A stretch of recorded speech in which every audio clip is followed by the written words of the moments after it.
ब्राह्मण एटा को समय को शास्त्र लिखाई चातुर्वर्ण वयासृष्ट गुणकर्म यागश्च गुणर कर्म को नहीं जाति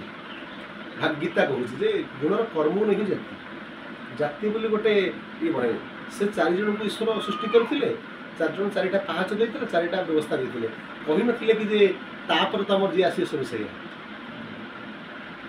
अच्छा चारिटा वर्ण कर्म देकी चार जन सृष्टि करदेले तू कौन ना तू ब्राह्मण ही जा तो काम होचे ये तू मो मुखर जन्म होइछु जे मिली कर जा तू क्षत्रिय मोर बाहुर सृष्टि हिचु तू जा तो कर्म या तू या ही कर्म कर वैश्य तोर कृषि वाणिज्य होची तोर माने ये करिया केना तू कृषि वाणिज्य व्यवस्था कले ताको समस्त जिते ही चढ़ी बुझले ताको माने कोन कर देले ना वैश्य कर देले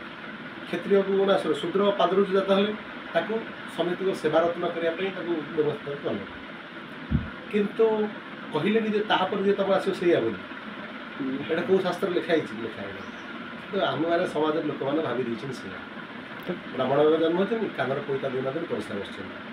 ब्रह्मदर्शी केमती कहले आ ब्रह्मदर्शी जी थी भर छोट बड़ विचार न उच्च नीच भेदाभ न शिक्षागत जगत आम जो दशम मत अच्छी से जिन भर न ब्रह्मदर्शी हो पारे